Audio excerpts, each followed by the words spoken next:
क्या 1 महीने के अंदर हेमंत सोरेन की सरकार गिर जाएगी? क्या दिसंबर तक हेमंत सोरेन की सरकार गिर जाएगी? ये सवाल आज झारखंड के राजनीतिक हलचलों में खूब तैर रहा है। क्यों तैर रहा है? इसलिए तैर रहा है क्योंकि झारखंड की राजनीति के चाणक्य कहे जाने वाले सरयू राय ने ये बात कही है। एक कार्यक्रम में उन्होंने कहा है कि मुझे लगता है कि दिसंबर तक भी ये सरकार नहीं चल पाएगी। उसके बाद से ये चर्चा जोर पकड़ने लगी और ये चर्चा इसलिए चल रही है क्योंकि आप सभी को पता है कि पिछले कई महीनों से झारखंड में जो ईडी की कार्रवाई चल रही है, हर दिन एक बड़ी और अलग तरह की खबर निकल कर सामने आती है और उस खबर के साथ कई चर्चाएं शुरू हो जाती है।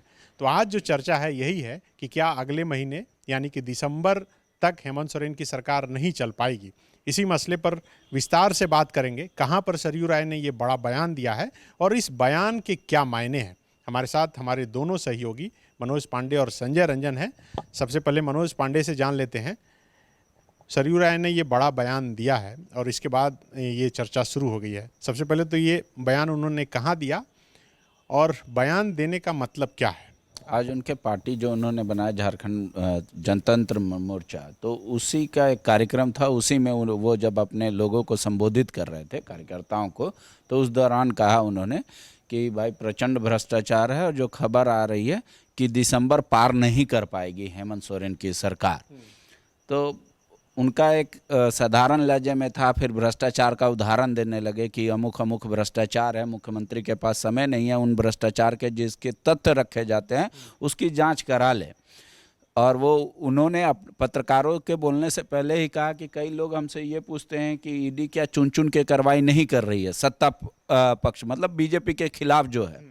तो कह रहे कि ये मान लिए कुछ देर के लिए सही भी हो, लेकिन जो ईडी कार्रवाई कर रही है उसमें तो कोई मीन मेख नहीं निकाल रहा है ना। अगर मीन मेख है तो निकाल के ले आइए। अगर ईडी जो सबूत या जो कागजात ले रही है या जो सवाल खड़े कर रही है वो एग्जिस्ट करता है कि नहीं करता है, चाहे वो यहाँ या दूसरे स्टेट में। मतलब अब तक जो बात बीजेपी बोल रही थी वो सरयू राय बोल रही है। हाँ बिल्कुल, जो निशिकांत दुबे बोलते थे टाइम दे के इतना दिन बीजेपी कहती थी तनिक दिन, अब ये एक नया डेट आ गया है, बस डेडलाइन। संजय जी, क्या मतलब है सरयू राय के इस बयान का? क्या मतलब निकाला जाए, वो भी तब जब धूर विरोधी जिन्हें माना जाता था सरयू राय का, रघुवर दास जी को जो है उड़ीसा का राज्यपाल बना दिया गया और उसके बाद सरयू राय पहले तो ट्वीट करते रहे हेमंत सोरेन सरकार के खिलाफ ही कहा जाए और उसके बाद आज स्पष्ट तौर पे कह दिए कि मुझे नहीं लगता कि दिसंबर तक ये सरकार चल पाएगी। इसके क्या मायने आपको समझ में आते हैं? मैं जो समझ रहा हूँ सरयू राय के बयान से, वो 3 चीज़ें मैं देख पा रहा हूँ। सबसे पहले तो ये कि पिछले 3 साल 10 महीने से जो है हेमंत सोरेन की सरकार लगातार गिर रही है। बार बार ऐसी खबरें आती है, जिस तरीके से पांडे जी ने जिक्र किया, जिन नामों का, जिन पार्टियों का, उनके तरफ से भी जो है बार बार ये कहा जाता रहा और अब इसमें एक और नाम जुड़ गया है सरयू राय का। अब सरयू राय भविष्यवक्ता के तौर पे बोल रहे हैं या फिर वो कोई चीज़ या फिर उनके तरफ कुछ इशारा किया गया है।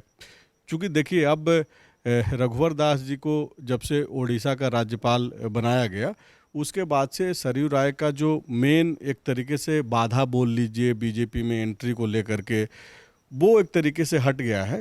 तो ऐसे में जाहिर सी बात है कि लोग ऐसे भी देख रहे हैं सरयू राय के इस बयान को कि ये बीजेपी में जाने को लेकर के आप एक परीक्षा देना पड़ता है हर किसी को। अगर आपको 10th पास होना है तो उसका एक फॉर्मेट है, तो वो एक तैयारी है। पॉलिटिकल पार्टियां ऐसे ही करती है और राजनेता भी करते हैं। तो सरयू राय भी जो है उसी रास्ते पे हैं, उससे कोई अलग नहीं है। आप हाल के दिनों में देखेंगे तो धनबाद, जो कि एक चर्चा की वजह बना हुआ है लोकसभा चुनाव को लेकर के, उसमें सरयू राय का भी नाम है कि हो सकता है कि वो भी एक उम्मीदवार बीजेपी से हो सकते हैं। चूँकि पॉलिटिकल गलियारों में जब तक कोई चीज़ आखिर न हो जाए, मतलब कि कोई आकार नहीं ले ले, तो तब तक जो चर्चा में है उस पर जो है हम लोग बात करते हैं। और यही वजह है कि वो धनबाद के लॉ एंड ऑर्डर पर भी सवाल खड़ा करते हैं। कई सारे चीज़ों पे सवाल खड़ा कर रहे हैं। अब दूसरी बात जो है, जो कि पांडे जी भी बोल रहे हैं और सरयू राय जी ने स्पष्ट कहा है, ईडी वाले बिंदु पे अगर बातचीत करेंगे तो जैसा वो बोल रहे हैं कि भाई ठीक है कि जो इंडिया अलायंस के लोग हैं वो ये बोल रहे हैं कि इस ईडी का जो भी कार्रवाई है विपक्ष पे ही है, लेकिन सरयू राय ये बोल रहे हैं कि ठीक है कि विपक्ष पे कार्रवाई हो रही है, लेकिन जो कार्रवाई हो रही है और जो चीज़ें निकल करके सामने आ रही है, क्या वो भ्रष्टाचार से जुड़ा हुआ मसला नहीं है? लेकिन अब सरयू राय जी या फिर इस तरीके का जो बयान ऐसे समय में आता है जब एक ट्रांजिशन का वक्त हो, सामने लोकसभा चुनाव है, तो इसको ऐसे भी देखा जाना चाहिए कि ये जो सच आज सरयू राय बोल रहे हैं, यही सच वो साल 2 साल पहले से क्यों नहीं बोल रहे हैं? तो ये वक्त पे भी तय करता है ना। मान लिया कि आप अचानक से सच कैसे बोलने लगे। जहाँ तक बात है कि विधानसभा के भीतर कई सारे उनके सवाल और उसका जवाब नहीं आ पाना, कई सारी कमेटी का बन जाना और उसका रिपोर्ट नहीं आना, उस पर कार्रवाई नहीं होना। गोविंदा का एक फिल्म था कि उसका बेटा तारा देखकर बोलता है कि भगवान मेरे पापा से अब सच बोलवाइए, जो वकील रहते हैं, तो उसके बाद वो सच बोलने लगते हैं। उस टाइप से हो गया होगा सरयू राय के साथ। नहीं, अब तो राजनीति में तो कुछ भी हो सकता है ना। तो अब चूंकि सरयू राय जी काफ़ी वरिष्ठ नेता हैं, बहुत ही उनकी एक एक बात का वैल्यू है और यही वजह है कि हम लोग यहाँ पे खड़ा होकर के रात में चर्चा कर रहे हैं। लेकिन है क्या कि अब सरयू राय चाहते क्या हैं, उनका एक्शन क्या है, वो किस तरीके से बातें कर रहे हैं। तो 2-3 चीज़ें जो मैं समझ पा रहा हूँ, एक तो ये कि बीजेपी में एंट्री से पहले का जो है उनका एक ये है, परीक्षा दे रहे हैं या फिर हाँ ये इंटरव्यू चल रहा है, एक तरीके से पीटी मेंस हो चुका है, ये इंटरव्यू है। तो हो सकता है कि आने वाले दिनों में दिसंबर तक का जो ये डेट दे रहे हैं, हो सकता है कि दिसंबर तक सरयू राय ही जो है वो भारतीय जनतंत्र मोर्चा के जो संरक्षक हैं वो ना रहें, वो बीजेपी का लीडर बन जाएं। तो कई सारा चीज़ हो सकता है। पॉलिटिकल पार्टियां कैसे क्या चलती है और जब 2 कदम आगे चलती है तो वो पीछे क्या देख रही है कि नहीं देख रही है, पॉलिटिकल लोग कैसे देख रहे हैं, तो बहुत सारी बातें हैं। अब दूसरा जो महत्वपूर्ण है सनी, तीसरी बातचीत वो ये है कि आप देखिए कि ईडी जो है अभी शांत पड़ा हुआ है। ईडी छठा समन जो है लैंड स्कैम मसले पे मुख्यमंत्री हेमंत सोरेन को भेज चुकी है और उनको बुलावा भी दिया था कि भाई आप आइए, लेकिन अब तक जो है मुख्यमंत्री गए नहीं हैं। मुख्यमंत्री court, high court, supreme court कर रहे हैं, कई सारे फैसले का इंतज़ार मुख्यमंत्री भी कर रहे हैं, ईडी भी कर रही है, लेकिन ईडी कहीं और काफ़ी फैसले का इंतजार कर रही है। बहुत सारी चीज़ें हैं जो हम लोग नहीं बोलते हैं, लेकिन पब्लिक जो है वो हर कुछ समझती है। तो ये जो दिसंबर तक का जो डेट है, वो आपको याद होगा कि एक लिफाफा अब भी बंद है जो खुला नहीं है। बीच में चर्चा होता है कि लिफाफा खुल सकता है। तो कई सारे लोग, चूँकि अब जो लोग जो दर्शक जो जनता है वो जब देखेगी इस वीडियो को, देख रही होगी, तो वो सोचेगी कि अरे भाई बीच बीच में रह करके इस तरीके का बात आ रहा है, लेकिन हेमंत सोरेन तो अच्छे से अपना काम कर रहे हैं। खुद मुख्यमंत्री भी कई बार बोल चुके हैं कि भाई लिफाफा तो कई बार खुल रहा है, हर दिन दूसरे दिन बोला जाता है जिस दिन से सरकार बनी है कि अब सरकार गिरेगी, कल गिरेगी, परसों गिरेगी। ये बीजेपी के एक छोटे से कार्यकर्ता से लेकर ऊपर तक के नेता लोग बोल रहे हैं। बिल्कुल, मुख्यमंत्री हेमंत सोरेन ने तो खुद कई दफ़ा ये बोला है। लेकिन अभी की जो परिस्थितियां आप देख पा रहे हैं, वो अब देखिए, अब सीधे लोकसभा का चुनाव है। लोकसभा में संख्या कैसे, किसके पास कितनी बड़ी संख्या में आती है, उस पे सारा जो है देश उसी मोड में है। प्रधानमंत्री मोदी का कार्यक्रम होना है कुछ दिनों बाद खूंटी में, एक तरीके से समझिए कि लोकसभा चुनाव का वो आगाज के तौर पे देखा जाएगा। तो अभी ये जो लिफाफा वाली जो बात है, जो अब तक दबी हुई थी, तो उसको लेकर के भी एक जो है मीडिया के भीतर पॉलिटिकल गलियारों में एक चर्चा है कि नवंबर के आखिर तक जो है हो सकता है कि वो एटम बम जो रमेश बैस नहीं फोड़ पाए, हो सकता है कि वो कोई और फोड़े। तो कई सारी बातचीत है सनी, और इसी के आधार पे मैं वही जोड़ रहा हूँ कि इन्हीं सब चीज़ों को आधार बनाते हुए शायद सरयू राय ये भी एक भविष्यवाणी कर रहे हैं। ये पांडे जी आपसे जानना चाहेंगे, ये दिसंबर तक का ही समय दिए कि दिसंबर से आगे नहीं चल पाएगा। एक तो है कि टाइमिंग, और दूसरा है कि क्या आधार है इसके पीछे का, क्या आधार कुछ नहीं है। अभी इतने समन के बाद मुख्यमंत्री नहीं गए, कोर्ट में गया मामला, कोर्ट ने ना सम्मन देने के लिए ईडी को रोका है, ना बुलाने के लिए, लेकिन ईडी आखिरी मतलब दूसरा सम्मन नहीं भेज रही है, नेक्स्ट सम्मन। इसका मतलब क्या माने कि ईडी कहीं और व्यस्त है। ठीक है। लोग तो बोल रहे हैं कि लग रहा है कोई सेटिंग हो गया टाइप। अब लोग का क्या डिस्कशन होता है, ईडी का अपना काम करने का तरीका है। पांचों राज्यों का चुनाव का लोग चाय की दुकान पे वाली तो बातचीत हो रही है, नहीं हो रही है कि हम लोग ये बोल सकते हैं। हम लोग एक कयास लगा रहे हैं। पांडे जी से ये पूछिए, मैं ही पूछ लेता हूं कि क्या सरयू राय बीजेपी में जा रहे हैं? क्योंकि बीजेपी का बीट पांडे जी कवर करते हैं, तो क्या जानकारी आपके पास है? चूंकि प्रयास तो लंबे अरसे से चल रहा है। रघुवर दास एक तरीके से बीच का बैरियर बन रहे थे, तो अब तो वो बैरियर भी हटा दिया गया है राज्यपाल बना करके। तो क्या सरयू राय जो है अब जा रहे हैं? दिसंबर के बीच में ही कोई डेट पढ़ने मिलने वाला है? वो हम आपको बाद में बताएंगे उस सवाल का। पहले मैं जो कर रहा था, 5 राज्यों का चुनाव खत्म हो जाएगा। ईडी को लास्ट समन कितने महीने पहले गया था सीएम को? उसके बाद क्यों नहीं भेजा? किस कोर्ट ने रोका था कि आप समन मत भेजिए? समन तो भेज सकते थे ना। ईडी चुनाव लड़ रही है क्या? ईडी को चुनाव से क्या मतलब है? 5 राज्यों में अगर ये भाजपा या कोई उन पे आरोप लगाता है कि ये इशारे पे कर रहे हैं, तो आखिर ईडी को बताना होगा ना कि क्या कर रहा है। लोग लगाते हैं ना पांडे जी। तो समझ में आ रहा है ना कि आपको किसी ने रोका क्या ईडी को समन भेजने के लिए? क्यों नहीं भेज रहे हैं? क्यों नहीं भेज रहे हैं आप ही बताइए। ठीक है, वो ईडी बताएगी। मैं कह रहा हूँ 5 राज्यों का चुनाव का संपन्न समस्या दिसंबर तक हो जाएगा। चर्चा है वो यही है कि चूंकि जो 5 राज्यों की चुनाव है उसमें ज़्यादातर आदिवासी बहुल इलाका है, और इसलिए मुख्यमंत्री हेमंत सोरेन को सम्मन नहीं भेजा जा रहा है कि कहीं इसका गलत मैसेज नहीं चला जाए। तो ठीक है, लोकसभा में क्या आदिवासी वोट नहीं करेंगे? ये भी वही बात है जो मैं बोल रहा हूँ। और जो मैं बोल रहा हूँ वो मैं नहीं बोल रहा हूँ, बल्कि विपक्ष के लोग बोलते हैं कि बीजेपी के तरफ से जो है संचालित हो रही है सेंट्रल एजेंसियां, केंद्र सरकार के तरफ से। अगर आप ये बोल रहे हैं कि चुनाव में प्रभाव नहीं पड़ जाए आदिवासी वोटरों के ऊपर, जो कि मध्य प्रदेश में बहुत संख्या में ट्राइबल हैं, छत्तीसगढ़ में हैं, तो ऐसे अगर आधार है तब तो फिर विपक्ष का आरोप सही है। नहीं, मेरा सीधा सवाल था कि सरयू राय के इस बयान का आधार क्या है? देखिए, वो सिर्फ अपना कैलकुलेट कर रहे हैं कि अगर ईडी कुछ तो कर रही होगी, अगर नेक्स्ट समन नहीं भेज रही है तो कुछ कर रही होगी।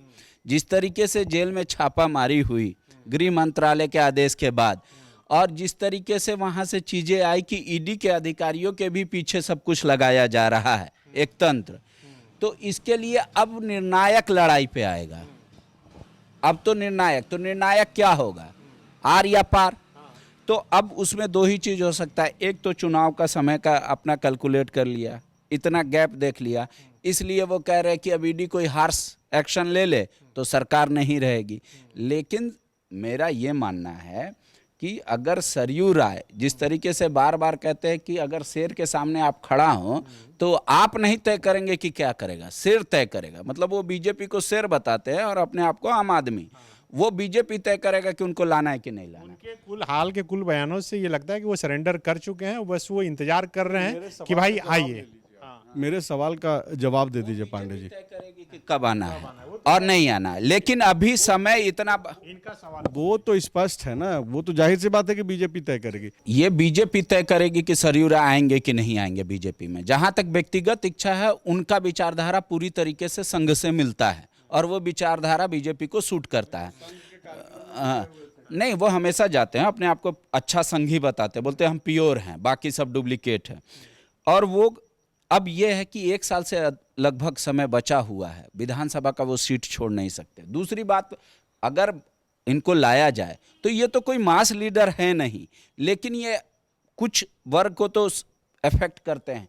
तो इनको क्या विधानसभा के लिए लाया जाए या लोकसभा के लिए लाया जाए? मास लीडर का जहां तक सवाल है पांडे जी, तो सरयू राय में तो एक अपील है ही, और ये उस वर्ग को अपील करते हैं जो एक समाज में परसेप्शन क्रिएट करने वाला वर्ग है, जो पढ़ा लिखा वर्ग है, चाहे वो मीडिया के भीतर का हो, पॉलिटिक्स के भीतर का हो, या फिर शिक्षाविद हो, या फिर ब्यूरोक्रेट्स की बात। फॉरवर्ड क्लास बोल रहे हैं आप? नहीं, मतलब मैं ये बोल रहा हूँ कि समाज में जो परसेप्शन क्रिएट करते हैं उनके।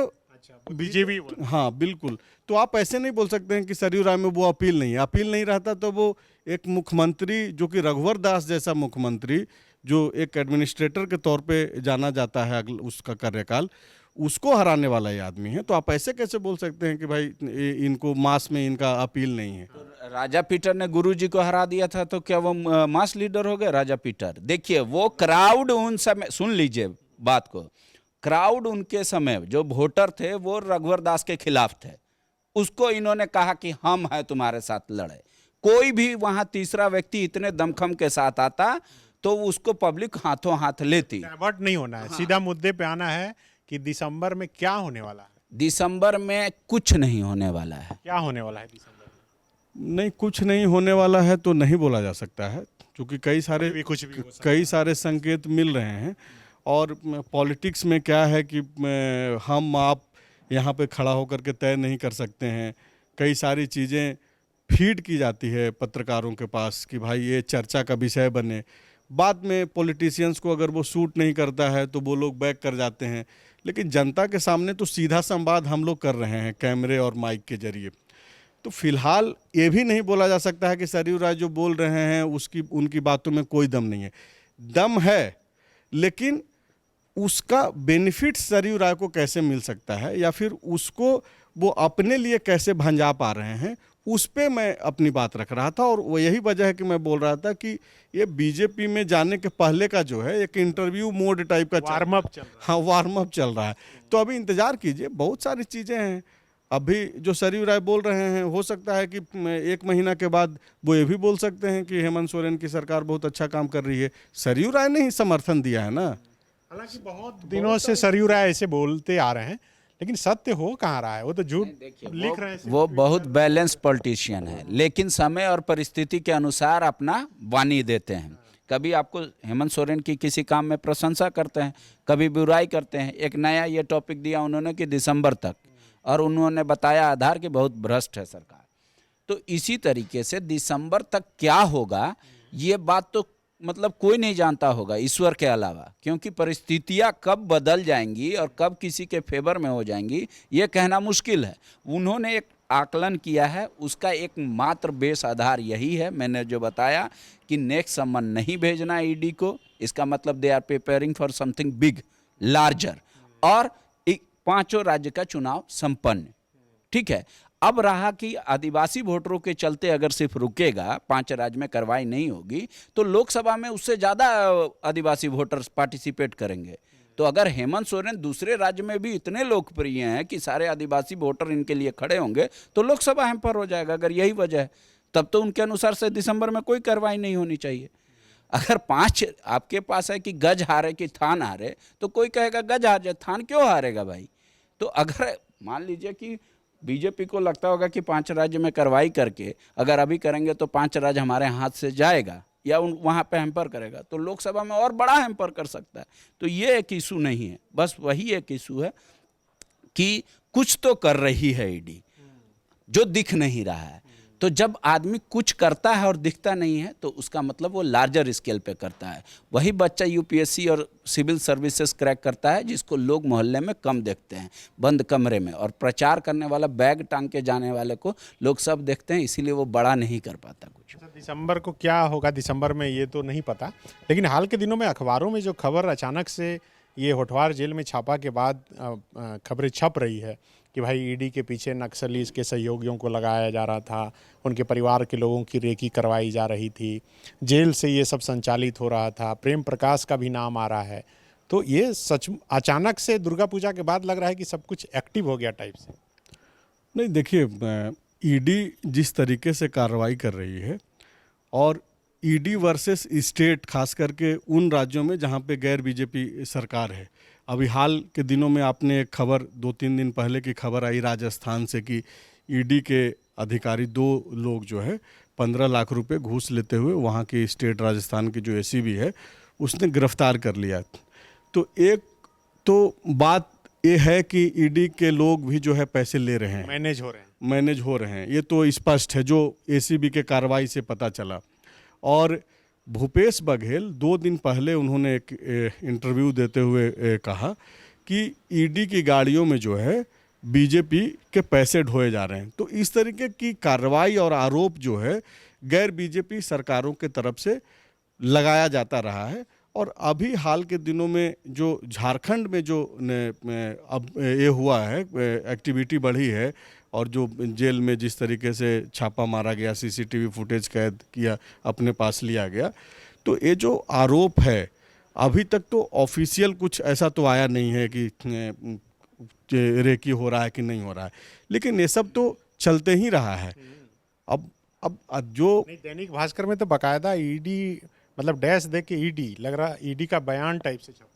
अब ये हो सकता है, मैं शायद नहीं पढ़ पाया हूँ, लेकिन अगर ईडी के पीछे लोग लगे हुए हैं तो इससे इनकार भी नहीं किया जा सकता है। एक से एक जो क्रिमिनल माइंडेड लोग हैं वो अपना काम करते हैं। बहरहाल जो मूल सवाल है वो यही है कि क्या दिसंबर में हेमंत सोरेन की सरकार गिर जाएगी।